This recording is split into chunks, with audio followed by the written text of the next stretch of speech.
Hello friends, સ્વાગત છે તમારું મારી ગુજરાતી રસોઈ ટિપ્સ ચેનલમાં। તો આજે આપણે બનાવીશું રાજસ્થાની મારવાડી કઢી।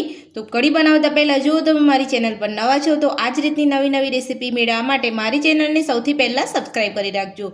તો ચાલો આપણે રાજસ્થાની મારવાડી કઢી બનાવવાનું શરૂ કરીએ। તો સૌથી પહેલાં મેં અહીંયા એક મોટી વાટકી જેટલું દહીં લીધું છે। તો હવે આપણે દહીંને સૌથી પહેલાં સાઈડ પર રાખી લઈશું અને એક બીજું વાસણ લઈ લઈશું। એની અંદર 3 ચમચી જેટલું આપણે અહીંયા બેસન લઈ લઈશું। તો બેસનને આપણે અહીંયા ચાળીને લેવાનું છે।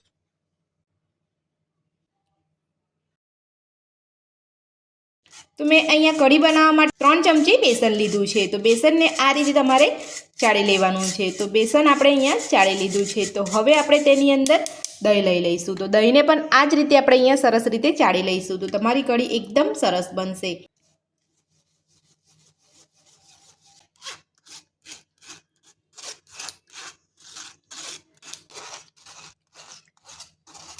तो दही ने पण आपणे अहींया सरस अहींया गाળી લીધું છે। તો તમે આ રીતે તમે ઘરે કઢી બનાવશો તો બધા જ ઘરના ખાતા રહી જશે અને વખાણ તો તમારા જરૂરથી જ કરશે। તો આપણે અહીંયા બધું સરસ રીતે ગાળી લીધું છે। તો હવે આપણે એમાં મસાલો કરીશું। તો મસાલો કરવા માટે સૌથી પહેલાં આપણે એમાં 2 ચપટી જેટલો હળદર પાવડર ઉમેરીશું અને નાની અડધી ચમચી જેટલું આપણે અહીંયા મરચું ઉમેરીશું। તો નાની 1 ચમચી જેટલું મીઠું ઉમેરીશું। 2 ચપટી જેટલી હિંગ ઉમેરીશું। બધું જ આપણે અહીંયા મિક્સ કરી લઈશું। તો બેસનના ગાંઠા ના પડે એ રીતે તમારે અહીંયા મિક્સ કરી લેવાનું છે। દહીં અને બેસન એકદમ સરસ રીતે મિક્સ થઈ જાય એ રીતે તમારે અહીંયા મિક્સ કરવાનું છે। તો તમે જોઈ શકો છો એકદમ અહીંયા સરસ રીતે મિક્સ થઈ ગયું છે અને ગાંઠા પણ નથી પડ્યા। તો હવે તમારે અહીંયા જેટલી કઢી બનાવવાની હોય એટલું જ તમારે અહીંયા પાણી ઉમેરવાનું છે। તો મેં અહીંયા 3 વ્યક્તિ માટે કઢી બનાવું છું એટલે મેં અહીંયા 3 ચમચી બેસન લીધું છે।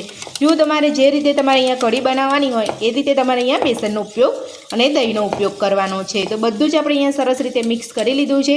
તો હવે આપણે એમાં જરૂર પ્રમાણે પાણી ઉમેરીશું। તો હવે આપણે તેની અંદર 1.5 ગ્લાસ જેટલું પાણી ઉમેરીશું।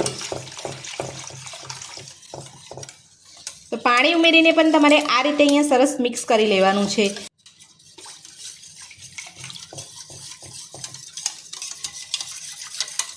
તો આપણે અહીંયા બધું સરસ રીતે મિક્સ કરી લીધું છે। તો હવે આપણે કઢી બનાવવાનું શરૂ કરીશું। તો કઢી બનાવવા માટે ગેસ ઉપર આપણે અહીંયા એક કઢાઈ મૂકી છે। કઢાઈની અંદર આપણે અહીંયા 3 ચમચી જેટલું ઘી ઉમેરીશું। તો ઘી આપણે અહીંયા થોડું ગરમ થવા દઈશું। તો ઘી આપણું અહીંયા ગરમ થઈ ગયું છે। તો હવે આપણે તેની અંદર નાની 1 ચમચી જેટલું જીરું ઉમેરીશું। તો જીરું ઉમેર્યા પછી હવે આપણે તેની અંદર 2 ચપટી જેટલા સૂકા ધાણા ઉમેરીશું। નાની અડધી ચમચી જેટલી વરિયાળી ઉમેરીશું। તો જીરું આપણું અહીંયા સરસ કકડી ગયું છે। તો હવે આપણે તેની અંદર નાની અડધી ચમચી જેટલી રાઈ ઉમેરીશું। રાઈને પણ આપણે અહીંયા સરસ ફૂટવા દઈશું। તો રાઈ આપણી અહીંયા ફૂટી ગઈ છે। તો હવે આપણે તેની અંદર 3 લવિંગ ઉમેરીશું, 1 તમાલપત્ર ઉમેરીશું, સાથે જ આપણે અહીંયા 8 થી 9 કાળા મરી લીધા છે એ ઉમેરી દઈશું। તો આ કઢી થોડી સ્પાઇસી હોય છે એટલે તમારે આ રીતે તમારે મસાલા ઉમેરવાના છે। સાથે જ આપણે અહીંયા લીલા મરચાં ઉમેરીશું।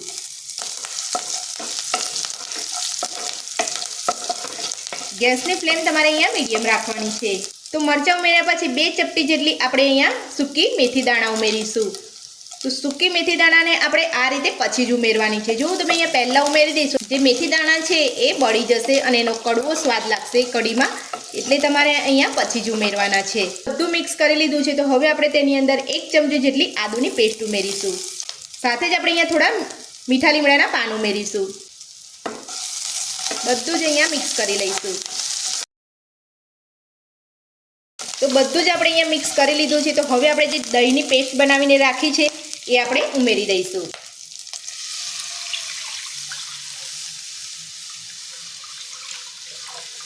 તો આ રીતે તમારે દહીંની પેસ્ટ ઉમેર્યા પછી ગેસની ફ્લેમ તમારે અહીંયા ફૂલ કરી દેવાની છે અને કઢી જ્યાં સુધી ઉકળે ત્યાં સુધી એને હલાવવાની છે। જો તમે આ રીતે કઢીને હલાવો નહીં, બેસન કઢાઈની અંદર બેસી જશે અને બેસનના જે ગાંઠા પડી જશે। એટલે આપણે અહીંયા આ રીતે કઢીને હલાવતા રહેવાનું છે। કઢી આપણે અહીંયા સરસ રીતે ઉકળી જાય ત્યાં સુધી।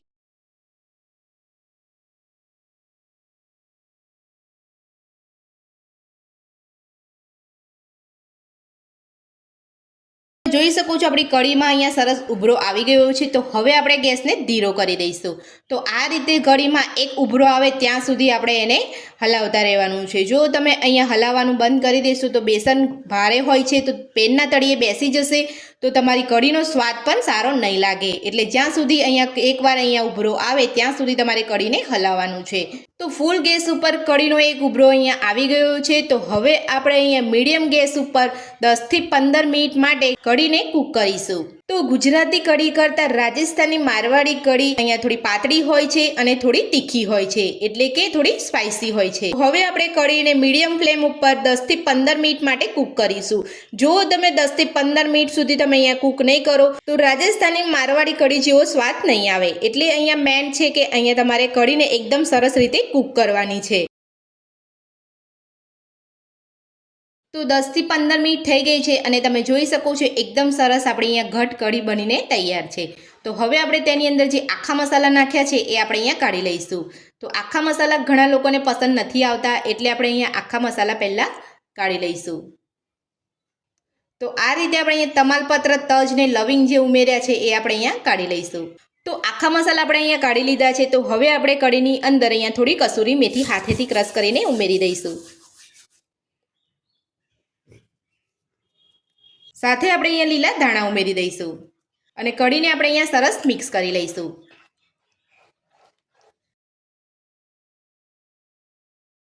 તો જેમ જેમ કઢી તમારી ઠંડી થશે તેમ તેમ તમારી કઢી અહીંયા જાડી થઈ જશે. તો કઢીને સેટ કરવા માટે તમારે અહીંયા થોડું પાણી ઉમેરવાનું છે. તો હું પણ અહીંયા થોડું પાણી ઉમેરું છું. તો વધારે પડતું પાણી અહીંયા નથી ઉમેરવાનું. તો પાણી ઉમેરીને બધું મિક્સ કરી લીધું છે અને કઢી બનીને આપણે અહીંયા તૈયાર છે. તો હવે આપણે એક બાઉલમાં સર્વ કરી લઈશું. તો કઢી આપણે એક બાઉલમાં સર્વ કરી લીધી છે. તો રાજસ્થાની મારવાડી કઢી તડકા વગર અધૂરી છે. તો હવે આપણે કઢીનો તડકો બનાવીશું. તો તડકો બનાવવા માટે મેં અહીંયા એક વઘાર્યું લીધું છે. તો વઘાર્યાની અંદર આપણે 3 થી 4 ચમચી જેટલું ઘી ઉમેરીશું. તો જ્યારે પણ તમે અહીંયા આ રીતે રાજસ્થાની મારવાડી કઢી બનાવો ત્યારે તમારે અહીંયા ઘીમાં જ કઢી બનાવવાની છે. જો તમે તેલમાં બનાવશો તો તમારી કઢીનો સ્વાદ સારો નહીં લાગે. તો હવે આપણે ઘીને અહીંયા ગરમ થવા દઈશું. તો ઘી આપણું અહીંયા ગરમ થઈ ગયું છે. તો હવે આપણે તેની અંદર રાઈ ઉમેરીશું. સાથે જ આપણે તેની અંદર જીરું ઉમેરીશું. 3 સૂકા મરચાં ઉમેરીશું. મીઠા લીમડાના પાન ઉમેરીશું. 2 ચપટી જેટલી હિંગ ઉમેરીશું. નાની અડધી ચમચી જેટલું કાશ્મીરી લાલ મરચું ઉમેરીશું.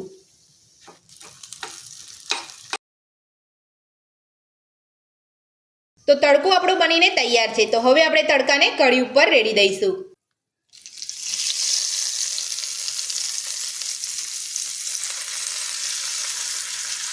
તો રાજસ્થાની મારવાડી કઢી બનીને તૈયાર છે અને આપણે તડકા સાથે સર્વ પણ કરી લીધી છે. તો મારી આ રીતથી તમે ઘરે એકવાર બનાવવાનો જરૂરથી ટ્રાય કરજો.